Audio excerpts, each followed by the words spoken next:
very narrow. The road that leads there is so hard to follow that only a few people find it. Mga salita ng Panginoong Yesus na umaalingaw-ngaw sa lahat ng panahon, sa lahat ng dako. Sabi niya, ang piliin ninyong daanan o lagusan at lampasan ay yung makitid na pinto. Dahil yung mga napupunta sa kapahamakan, nagkakagulo doon sa maluwag at madaling daanan na pinto. At kung maglalakad kayo, sabi niya, piliin niyo yung makitid na landas sapagkat maluwag at maginhawa yung daan na nagpupunta sa kapahamakan at mas marami ang doon ay dumadaan. Of course, this has always been read and we also believe that it is about eternal life. It is about salvation. That the Lord is talking about how to find eternal life, that the way to eternal life is narrow, it is difficult, and many people choose the easy way, they don't find eternal life. And we have already applied this first reading many times. Now let's look at the second meaning. Kaya titingnan nga natin yung the other narrow door, the other difficult way. That life here, as the Lord means, could be life on earth. Could be life here and now. Kasama na sa ating pinananaligan yung pinag-uusapan yung buhay sa kabila, sa walang hanggan. Pero ngayon naman ay tangkain nating unawain yung kahulugan ng buhay sa isa pang napakaposibleng gandang basa nito, hindi pampalit doon sa isang reading, kundi pandagdag.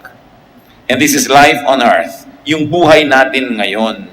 The other kingdom of God is what you have now within you. And the Lord Jesus said that the kingdom of heaven is in you. Although it is still something in the future, but it is also something in the present. At sabi ng Panginoon sa John 10:10, a thief comes only to rob, kill, and destroy. I came so that everyone would have life and have it in its fullest. So we're talking about the spiritual eternal life to the fullest. We're also now talking about life here, practical life on earth now, and have it and enjoy it to the fullest.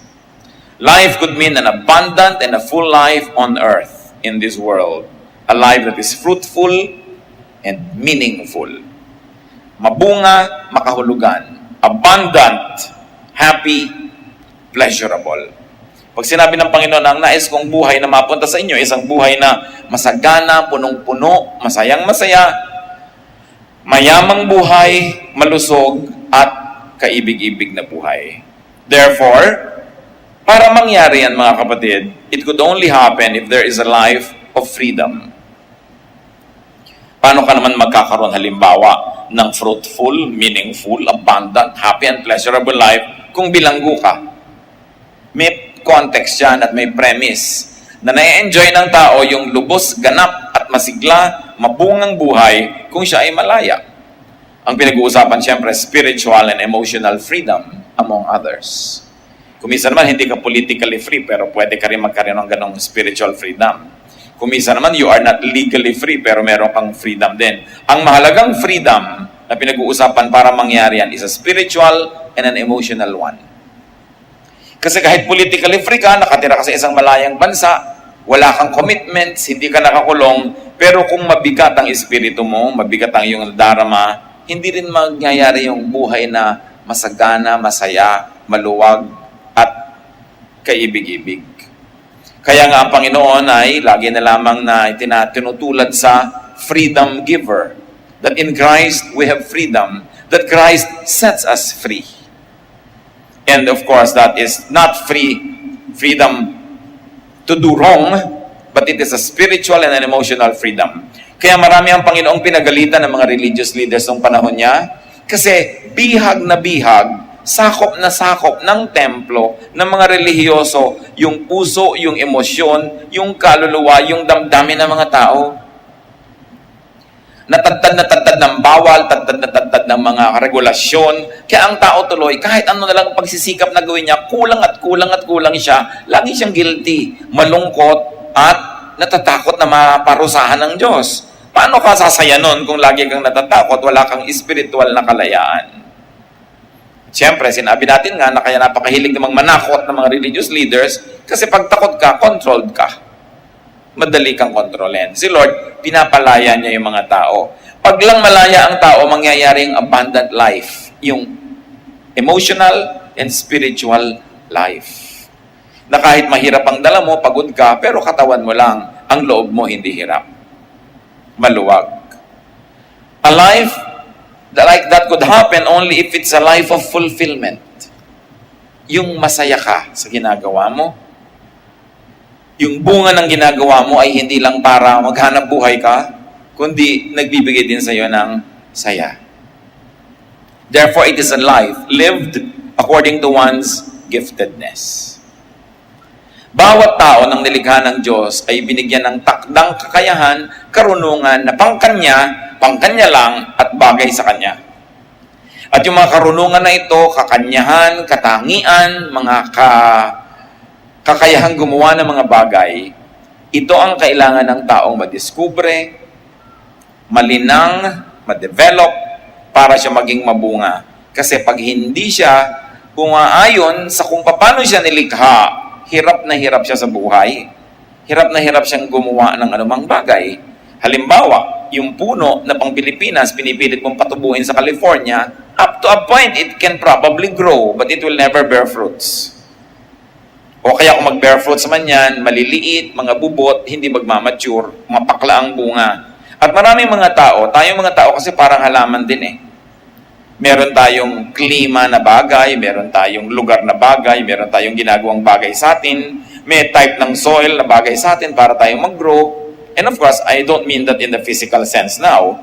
Pero pag wala ka sa tamang lugar at hindi tama ang ginagawa mo ayon sa kung paano ka nilikha, paano ka magiging mabunga? Wala ka rin sa lugar. At pag hindi ka mabunga, paano ka magiging masagana? At pag sinasabi natin napakaraming taong sobrang hirap sa buhay, maybe economically, financially, hindi naman yun ang kagustuhan ng Diyos sa tao eh. Ang gusto niya, lahat ng tao mariwasa. Pwede ba yun? Pwede kasi hindi mo kayang ubusin ang kariwasaan ng Diyos. Pero bakit konti lang yung rumiriwasa? Kasi konti yung nakakagawa nung mabubungang mga bagay. Na bagay sa kanilang talento, bagay sa kanilang personalidad, nagkiklik tuloy lahat ng ginagawa nila. Konti yung nakakalaya para hanapin nila kung sino sila. Kaya ang malungkot dyan, yung pinanganak ka ng mahirap, na buhay kang kahirap-hirap, mamamatay ka pang mahirap, hindi ka na guminhawa kahit kailan, huwag mo namang sabihin na binigyan ka ng Diyos at pinahiram ng buhay dito sa mundong ito para ka lamang maging alipin ng iba. Pero pag ang tao hindi siya nag-ooperate within the natural giftedness, he will only be a second or a third class worker or producer. Hindi talaga siya giginhawa. 1 Peter 4:10, sabi diyan, each of you has been blessed with one of God's many wonderful gifts. At sa runong ng Diyos, hindi niya ginawa magkakamuka ng gifts sa mga tao para walang duplication at para lahat kailangan. You need everybody and everybody needs you dahil meron kang kayahan na pang sayo lang. Kaya itinulad yan sa mga parte ng katawan. May mata, may tainga, may buhok, may kuko, iba-iba, para lahat, importante. Alangan namang tao kang puro kuko. Diba? Hindi mo kailangan yung ibang parts at hindi ka na-under kasi kuko ka lang. Kaya mga tao, dapat hinahanap, ano ba ako? Sa pamilya namin, ano ang parte ko dyan? Sa lipunan namin, ano ang parte ko? Sa company namin, ano ang job description ko? Anong parte ko dyan? Kasi lahat may papel. Walang papel na mas mahalaga kesa sa iba. Nagmumukha lang yun na gano'n dahil sa mga distorted values of people. Pero ang lahat, mahalagang mag-function. In fact, yung isang buong kotse na ang mahal-mahal, ang dami-daming parts, fan belt lang malagot, hindi aandar eh. Lahat mahalaga. So, a life that is full is a life lived according to one's calling. Ano ba ang pagkatawag sa iyo ng Diyos? Ikaw ba ay orchid? Saan ka naka-assign? Nakakapit ka sa puno, sa lilim. Ikaw ba ay cactus? Saan ka naka-assign? Sa desert o sa buhangin. Ikaw ba ay water lily? Saan ka naka-assign? Sa matubig. Ngayon, bilang tao, saan ang assignment mo? Pagka hirap na hirap ka sa ginagawa mo, hindi yan ang assignment sa iyo ng Diyos. Kasi may ibinigay sa iyong kakayahan na pag nandun ka sa lugar na yon, hindi naman sobrang dali, pero hindi hirap. Likas sa'yo kasi, therefore, hiyang sa'yo ang iyong ginagawa. Mamumunga ka dahil nasa tama kang lupa, sa tamang lugar. sa tamang panahon. Ang kamalungkot niyan, nangangalahati na lang kuminsan ang buhay o kuminsan malapit na matapos ang panglupang buhay, hindi pa naisip ng tao kung anong gift niya o kung anong calling niya. Kuminsan hindi naman kasi pinag-iisipan. Nakakalungkot naman sa iba, sobrang busy just trying to survive, to make both ends meet. Hindi na napag-iisipan ng mga malalalim na kahulugan ng buhay. Kaya ayaw ng Diyos na tayo mga maralita. Kasi pag sobra kang maralita, hindi ka na nagkakaroon ng pahinga o oras para isipin yung mas mga pinong bagay sa buhay. Because you're just busy trying to what? Put food on the table and to pay the bills. Kaya pagka hindi maginhawa, hindi masagana, hindi masaya ang buhay, you are not in the right place. Ephesians 4:11, Christ chose some of us to be apostles, prophets, missionaries, pastors, and teachers. Ito, dinidescribe yung mga main ministry sa church. Diyos din ang pumipili kung sino ang pastor, sino ang apostle, sino ang missionary, sino ang teacher, para walang duplication. Kaya pag may nagkakaselosan, may duplication. Merong isang nasa maling lugar. O merong hinahangad niya yung hindi pangkanya, nagkakaroon tuloy ng tunggali, nagkakaroon tuloy ng mga pagkakagulo. Kasi wala ka sa lugar.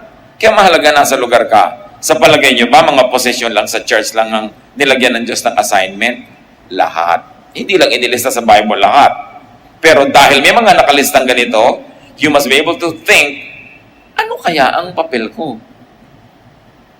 Ngayon, ang papel ko, minsan hindi naman lifelong na papel yan. Ano ang papel mo sa isang sitwasyon? Nag-camping kayo, anong papel mo doon? O tagalinis ka ng mga basurahan, kahit na siguro executive ka sa inyong kumpanya, pero nag-retreat ang na-assign sa'yo, tagaluto ka sa umaga, yan ang papel mo sa oras na yon. Gawin mo. Kasi hindi naman habang buhay, papel mo yun eh. Dahil tuwing nagpapalit-palit ng sitwasyon, nagpapalit-palit ng oras, nagpapalit-palit din tayo ng papel. Kaya kuminsan, ang papel ng magulang, alagaan ng mga anak, palakihin, pero dumadating ang panahon na nagiging papel ng anak yun, bagamat mahirap magpalaki ng magulang, pero papel naman ng anak yun kung minsan, nababaligtad, siya naman ang nag-aalaga, siya nagpapakain, palit-palit. Ang damang halaga, nasa tama kang lugar, sa tamang oras. Paano mo malalaman na tama ang lugar mo, tama ang oras mo? Kahit kahirap, tahimik ang loob mo. May saya ka sa loob. At alam niyo yun mga kapatid, kahit anong hirap ng katawan, basta yung loob mo masaya at maginhawa, itulog mo lang yan, tapos na. Pero ang mahirap, yung pahingang-pahinga ang katawan mo, pero hirap pa yung loob. Kaya pinapahalagahan natin yung ating kalooban. Hindi tayo gumagawa ng bagay na nagpapayaman sa atin, nagbibigay sa atin ng mga material na bagay, pero nagpapabigat sa loob natin. O ano ngayon yung malaking daan? Yung kunin ko lahat ng pera, ako lahat ang mag-uwi, lamangan ko yung mga kasama ko, yun ang malaking daan. Maraming nagpupunta doon. They don't find life. And we don't mean salvation. They don't find peace. Because true life means a peaceful life. Sabi, maraming dumadaan dyan sa mali. Kaya maraming taong miserable, maraming taong malungkot, maraming taong hirap na hirap. So kailangan nasa tama tayong lugar. A life that is abundant could only happen and could only live according to one's nature and design. Ano ka talaga? Psalm 139 verse 14, I praise you because of the wonderful way you created me. Everything you do is marvelous. Of this, I have no doubt. Sige, pinupuri kita, Panginoon, dahil kung paano mo ako nilikha. Pag nagre-reklamo kayo, pag nananalamin kayo, hindi nyo pa kapatid nakikita kung bakit kayo nilikha ng Diyos na ganyan. Pag inireklamo mo ang iyong height, ang kulay ng iyong balat, ang texture ng iyong buhok, at pilit mong iniiba, ibig sabihin, hindi mo pa natutunang tanggapin ang sarili mo. Although, kumisan, iniiba mo lang para lang pampasaya, sandali lang, uso lang. Hindi naman ibig sabihin nun, dinenay mo na yung totoo. Pero dapat komportable ka rin sa totoo. Kung yung buhok mo, ang pagkakulot, nahuhuli mo lahat ng lamok, tulong ka laban sa dengue. Diba? Napakalagang papel yan sa buhay. Pero kumisan, gusto mo na siyang tuwirin, hindi naman yun masama, pero dapat natatanggap mo kung ano ka. Pag nagre-reklamo ka kung ano ka, mag-usap kayo ng Diyos, may pag-uusapan kayong dapat. Kasi hindi ka pa natutuwa sa sarili mo. Pag hindi ka pa natutuwa sa sarili mo, siguro hindi ka mabunga. At kaya ka hindi mabunga kasi nasa maling lugar ka. Remember yung bunga, panglabas, halimbawa income, halimbawa puri ng iba, halimbawa nakikita ng iba, useful ka. Pero may bunga rin na pangloob. Masaya ka, payapa ka, kontento ka, tahimik ka. Dapat mabunga ka sa loob at sa labas. Bakit natin ito pinag-uusapan? Para kung sakaling hindi ka pa masaya kung sino ka, kung ano ka, ay hanapin mo ang ikakasaya mo. Pero huwag kang magreklamo araw-araw na hindi ka masaya kasi wala ka namang ginagawa para maging ikaw yung tunay na ikaw. Pag tayo ay nagkukunwari, nagpapanggap, nangungopya ng iba, hindi tayo sasaya. You must have peace with yourself. So pagka sinabi ni Lord yon na maraming dumadaan sa maluwag at napapahamak, konti lang ang dumadaan sa makipot, at sila lang ang nagkakaroon ng buhay, the Lord could be saying that the road or the gate that leads to the destruction, negation, frustration, and wasting of life or time is wide and easy. Ang madaling gawin ay yung nakakasira ng buhay, yung nakakapagpaligaw ng landas para makita mo ang tunay na ikaw, hindi nangyayari. Ang madaling gawin ay yung sayangin ang buhay. Biro mo, pahiramin ka ng 60, 70, 80, 90 years, tas walang nangyari, na sayang ang pahiram na buhay. At sabi ni Lord, ang daming ganun. Yun ang majority na sasayang. In other words, the lifestyle that negates life is the norm. It is the usual. It is the common. Ang Panginoon na nagsabi, higit na maraming dumadaan doon. So, out of 10, 9, 8, yung nabuhay, namatay, wala nangyari. Akala nila may nangyari. Pero kuminsan sa ating kabulagan at kamangmangan sa kalooban ng Diyos para sa atin, hindi natin alam kung anong dapat mangyari. Kaya pag hindi nangyari, hindi natin naalaman na walang nangyari. Sayang. At sabi ni Lord, alam niyo kung ba't ko kayo tinuturuan? Para huwag kayong matulad sa maraming yun. Most people exist but don't live. They don't get a life. They exist but don't find the fullness of life because they take the easy way. O pinag-aaral ka ng magulang mo, ang hirap naman eh. Magda-drop out ka na lang. Pumili ka doon sa madaling daan, madaling pinto, pero mapapasama ka sa mga taong hindi na-develop. Kuminsan ang isa sa mga kinakalungkot ko ba sa nadidinig ko, yung mahirap po yan eh. Sabi mo sa karpintero, ganitong gawin mo, ganon. Ang hirap naman po, padaliin na lang natin. Ama talagang mahirap ang buhay. Si Jesus ang may sabi, mahirap yung daan patungo sa development ng pagkatao. Mahirap yung daan patungo sa pagyayabong at pamamulaklak ng pagkatao mo. Yung gustong madali lang, walang mangyayari sa buhay mo. Dapat handa ka mahirapan. Kasi ang nahihirapan, nagtatanim, yun ang umaani. Sabi ni Lord, bakit maraming buhay na nasayang? Pinadali nila yung buhay nila eh. Alam niyo yung dali? Sa dulo, hindi sa simula. Pag nagsimula ka sa hirap, pero nasa tama kang lugar, ang magiging bunga nun, pagdating ng panahon, ginhawa. Pero pag inuna mo yung ginhawa, sa palagay mo, anong dulo? Hirap. Balance ang buhay eh. A man must break his back to earn his days of pleasure. Sabi ng isang kanta. Kaya yung mga pinag-aaral hindi nag-aral, ano nangyayari pag 30, 40 anyos na? Nagsisisi. Anong team song? Kung natapos ko ang aking pag-aaral. Di ba? Yun ang team song. Ngayon, hindi natin sinisisi yung hindi nakatapos, bagamat nagsisikap, kasi talagang napagkaitan ng lahat ng elemento sa kanyang paligid. Pero yung meron kang chance, tapos sayangin mo.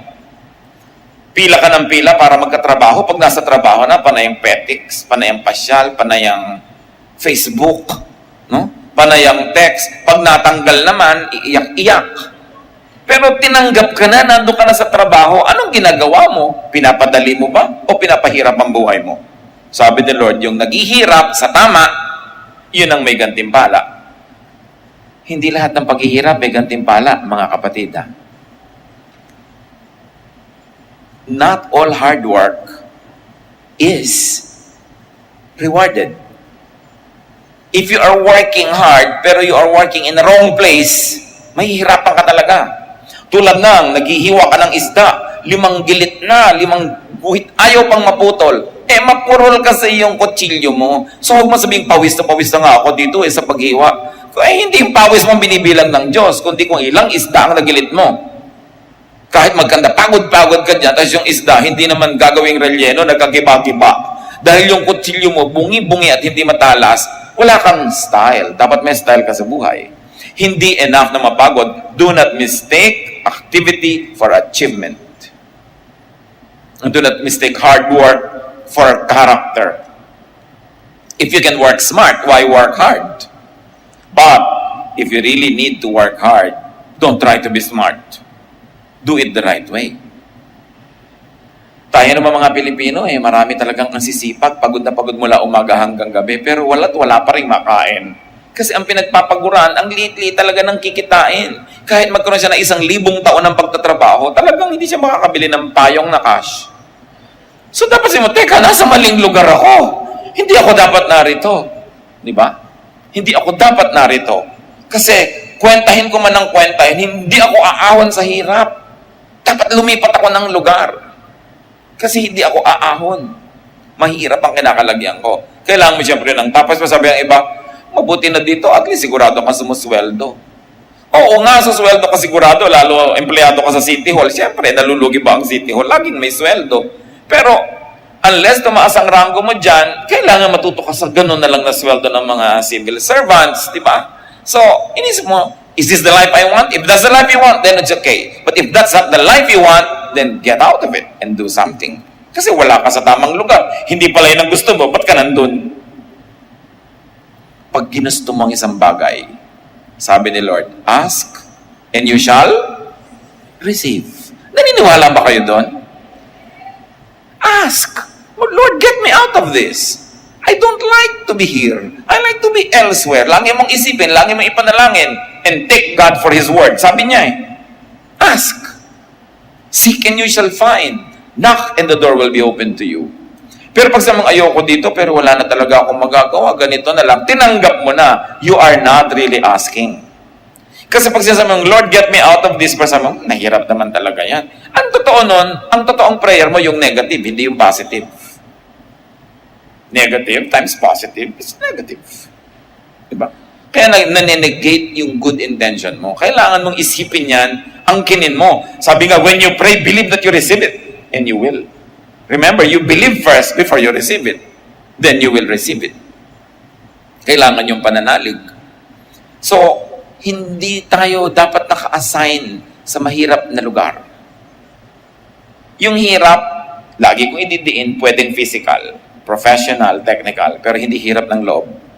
Pag hirap ang loob mo, hindi ka dyan. Ngayon, paano po yan, Pastor? Hirap ang loob ko sa asawa ko. Diyan ka. Dahil asawa mo yan no? Tutunan mong gaanan ng loob mo. May matututunan ka dyan. Hindi naman lahat ng hirap ang loob mo, alis ka. Tinitimpla-timpla mo yung ganyang mga bagay. Ano na sinasabi ng Panginoon? That most people do not strive to find the fullness of life. That most people do not strive to find fullness in life. Huwag niyong tanggapin na ganyan lang ang buhay. Sabi nga ng Bible, no eye has seen, no ear has heard, no mind has conceived what God has planned for those who love Him. Sabi ng Panginoon, my plan is to give you hope, to prosper you, to give you life. So huwag niyong tanggapin kung hindi kayo masaya. Change the way you think, change your life, grab opportunities when they come. In other words, the Lord was saying that the gate and road to life is hard to enter and to walk. Therefore, only a few find life. Effectively, the Lord says that only very few people really get and have a full life. And is it not true? Only a very few people live as they were designed to live. Therefore, sila talaga yung maraming napapakinabang sa sangnilikha na binigay ng Diyos dapat sa lahat. Look around you and see the reality. Magbilang kayo ng 10 taong kilala nyo.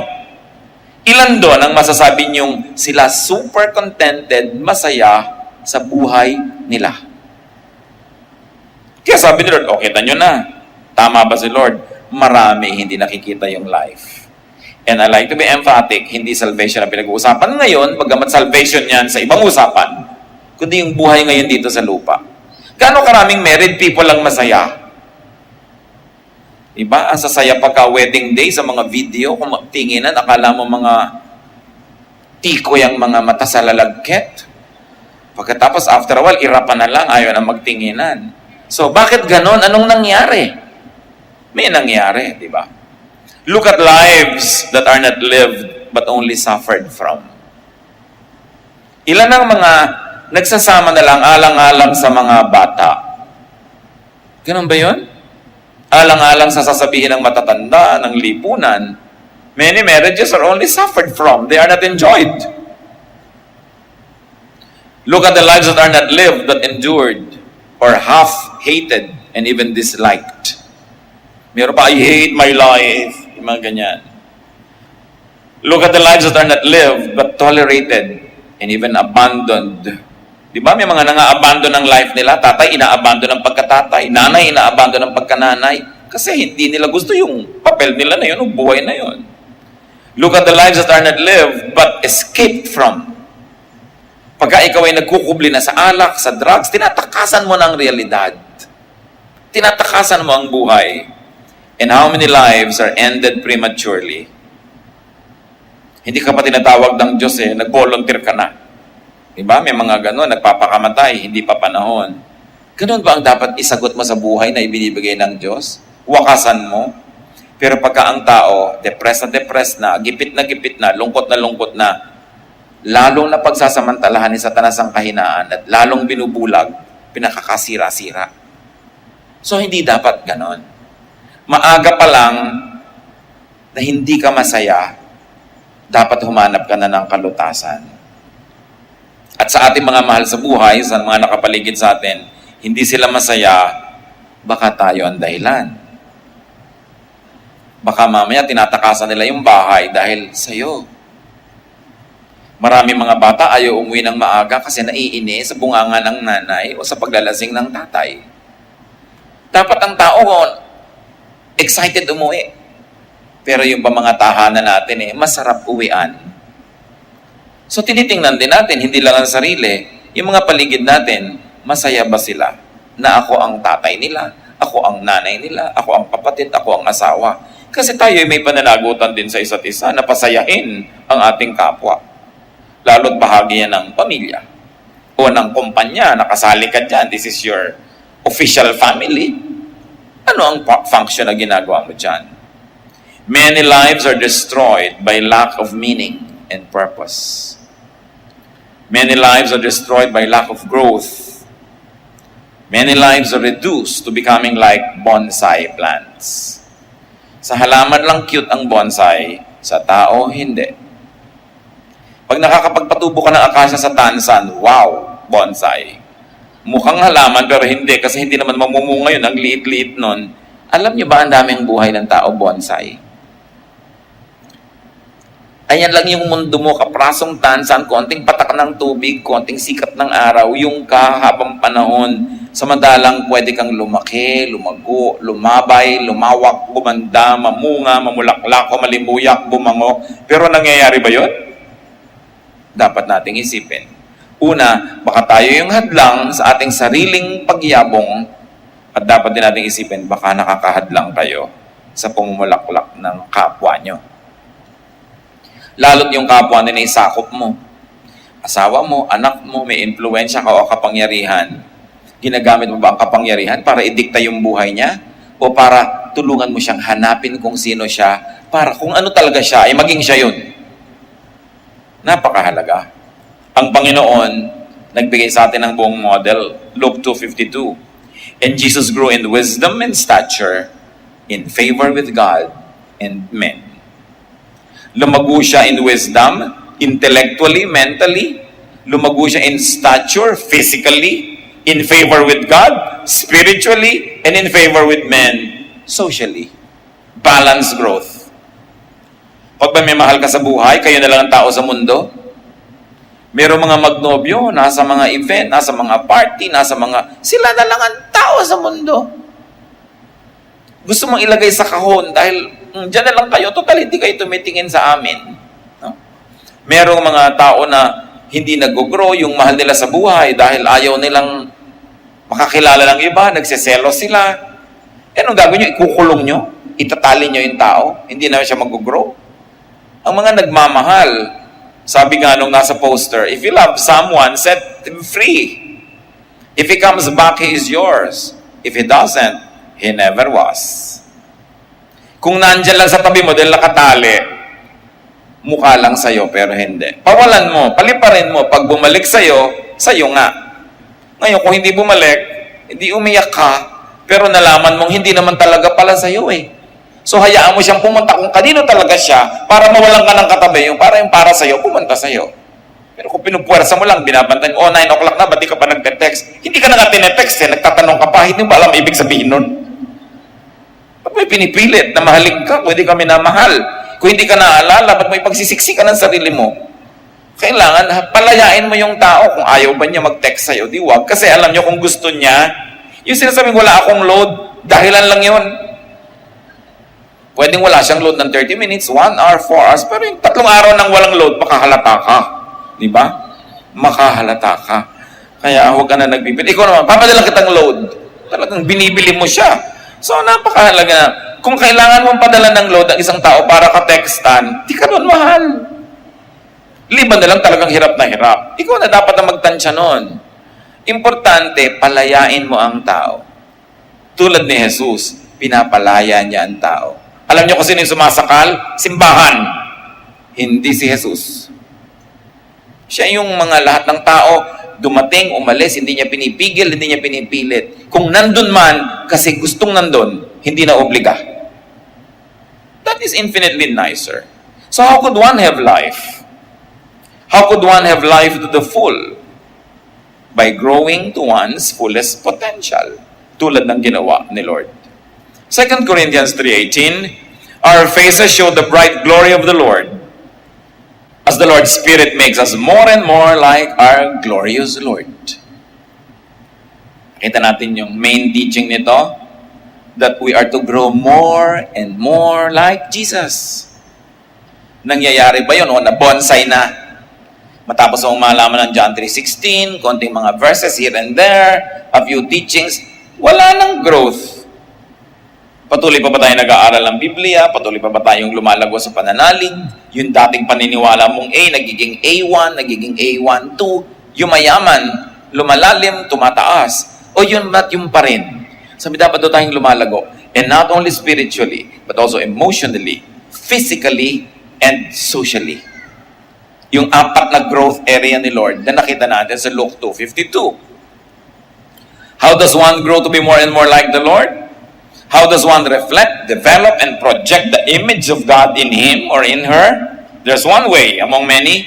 Know yourself. Kailangan kilala mo ng sarili mo. Know your giftedness, your design, your calling. At kakambal nito, know the giftedness, design, and calling of people around you and let them be themselves. Kung nabigo ka maging dentista, huwag mong pilitin ang anak mong magdentista. Huwag mo siyang gawing extension ng iyong mga pangarap at mga tagatupad ng iyong mga kabiguan. Kasi meron siyang ibang calling. Liban na lang, siya ang nagkukusa dahil yun din ang calling niya. You will only turn them into second or third class professionals if you force them to take up courses that they don't really like. Set people free. So know yourself and be yourself. Si Jesus, example natin dyan, he lived as he was cold. Ano bang tawag sa kanya? Yun ang kanyang buong taimtim na sinunod. And Jesus let people be themselves. Bakit? At isa kanya kasi mga tax collector, mga former prostitutes, at isa kanya yung mga people who fell in the cracks, mga outsiders, dahil hindi niya inuhusgahan. Hindi niya pinipilit, itong isuot mo, itong ganyan mo, huwag kang ganyan, huwag kang manguyakoy dyan, huwag kang umuyo, ang likot-likot mo. Hindi siya ganon. Ang mga tao tuloy, kusa na lumalapit.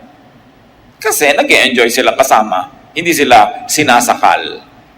Mga kapatid, baka naman ang mga mahal nyo sa buhay ay sakal na sakal sa inyo.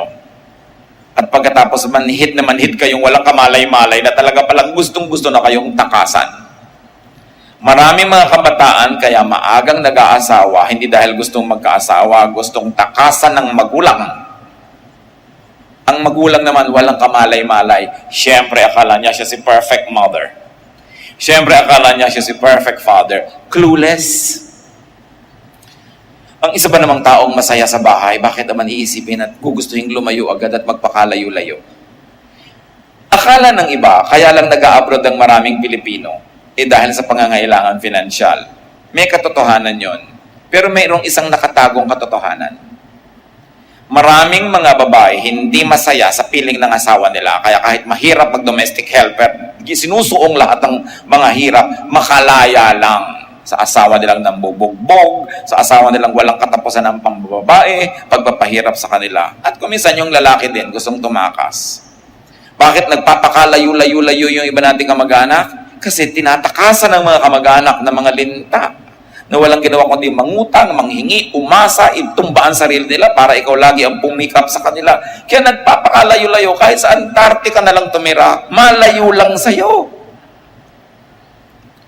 Tapos pilit mong hinahanap kung ano yung email address. Lumayo na nga eh. Diba? Mahirap kasi ang text na yan, isang text away lang, talagang nasasabi sa'yo ang size ng sapatos. No? Kung ano-ano pa, model ng telepono na gusto. Pero bakit yung iba layo ng layo? Hindi lang dahil sa economics, nasasakal. One of the greatest gifts that we can give to our loved ones is to set them free and let them be. Kasi mapigil mo man yan, mapilit, makadenahan, maigapos, may hangganan yon. Aalma at aalma, huhulagpos at huhulagpos yan pag di na makatiis. Gusto mo bang umabot pa sa ganon? Yung mga goodbye na ang tagal bago ka uwiin, 10 years or 15, o kung kailan ka nakaburol, tsaka nalang uuwi. Kasi sakal. Si Jesus, kahit kailan, walang sinakal. Yung mga Pharisees, sakal na sakal yung mga tao, kaya tinutuligsan ng Panginoon eh. Kasi i-assign mo yung moralidad mo sa iba.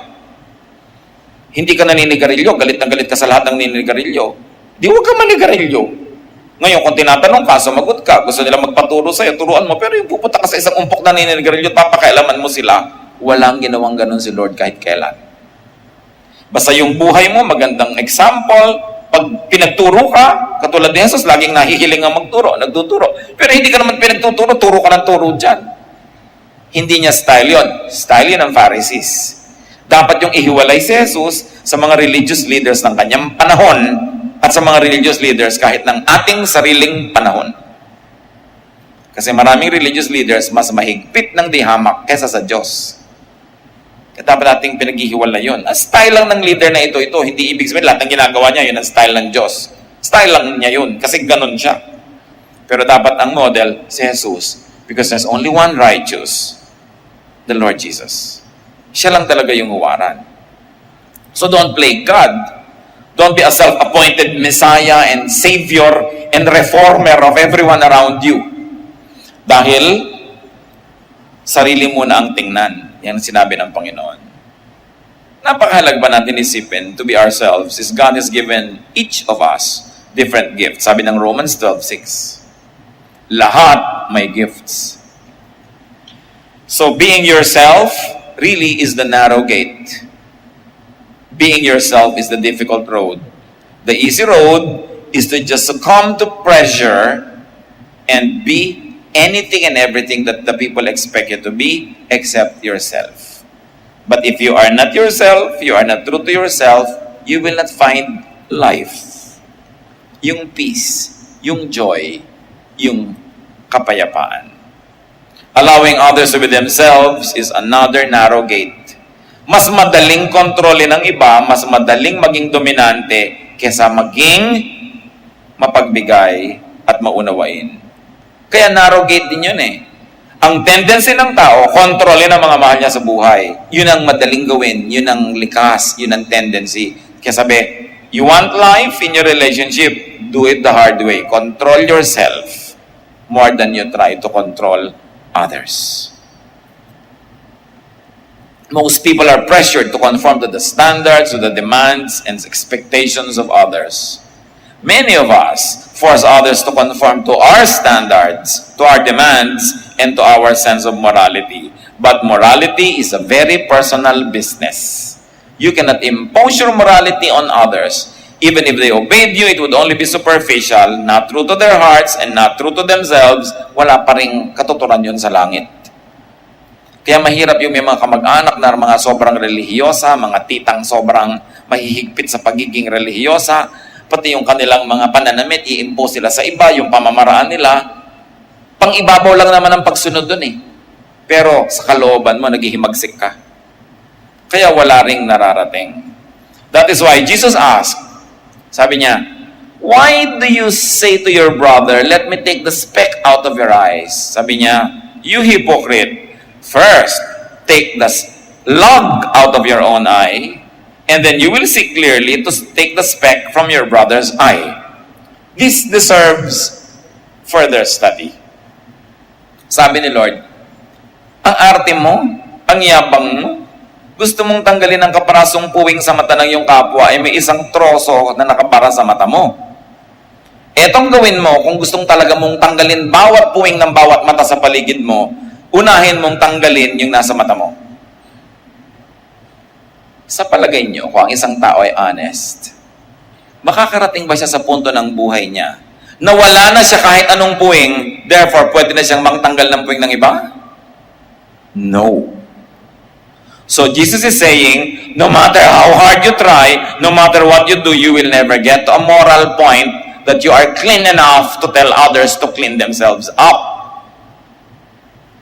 Sabi niya, tanggalin mo muna ang dumi sa iyong mata bago mo tanggalin yung sa iba dahil alam ni Lord, hindi ka mauubusan ng tatanggalin dyan. Kaya hindi ka makakarating sa punto na akala mo may karapatan ka na namang tanggal ng puwing ng iba. Dahil habang lumilinaw ang pananaw mo, mas nakikita mo yung mga puwing mo na dating hindi mo kita. You will never get to the point of assigning yourself as the savior and reformer of another person. Ang sinasabi ni Lord, reform yourself. Don't play God. Kasi kung paano ka kinausap ng Diyos, pwede rin kausapin yung kapwa mo. Wala kang franchise sa kabanalan. Hindi lang ikaw ang pwedeng gumamit, ang gamitin ng Diyos para marating ang tao. Dahil ang Diyos nakikipag-usap din directly to people. Ang mahirap kasi dun sa iba, they are overly concerned to the point that they monopolize the spiritual ministration to other people and they play God. At yun ang kinriticize ang Panginoon na trabaho ng mga religious people during His time. Sabi niya, magsari-sarili kayo ng paglilinis. Dahil kung totoo yun, na gusto mong linisin ang kapwa mo pag malinis ka na, hindi mo naman talaga mararating yung state of perfection. So, asikasuhin mo ang iyong sarili. Many people role play. They follow scripts in their lives. They wear costumes and masks. They live for others. They live a lie. They are not themselves. How can you expect to be happy kung hati ka? Kung nabubuhay ka sa likod ng isang maskara, ng isang costume, sa likod ng isang papel na ginagampanan mo lang pala, pero hindi naman ikaw yon. Between you and God, you should know who you really are, what your gifts are, what you were called to do, and happiness, fulfillment, life is in being yourself. Hindi nagkamali ang Diyos sa paglikha sa iyo. You were fearfully and wonderfully made. Sad that many people die without having become their true selves, rendering their God-given life as a waste, which the Lord calls destroyed. Sabi, many enter destruction because it's the easy way. They don't see life. They don't find life, though they were given time to enjoy life. So identify and know what you should do to become, to remain, and to develop as yourself. Not as a second-rate copycat. Ikaw, kung sino ka mismo. You're good enough for God. Maybe some people will not think you're good enough, but God who created you knows that you're good enough because He created you. Kung hindi ka good enough, hindi kasalanan yun ng Diyos. Diba? But you're good enough, but you don't stop there. You grow from glory to glory to glory, like the Lord grew. It's only in being true to oneself that a person becomes genuinely happy and fruitful. So be the tree that you really are, and you will bear fruits. And let others be themselves. Find themselves only with gentle assistance from you. Not with dictation, not with pressure from you. How does one project the image of God in him or her? Be the fruitful you. John 15:5, I am the vine, you are the branches. If a man remains in me and I in him, he will bear much fruit. Apart from me, you can do nothing. So if you are not able to do anything, it means you're apart from the Lord. If you are not bearing much fruit, it means you are not abiding in Him. Because He says, if you abide in me, you will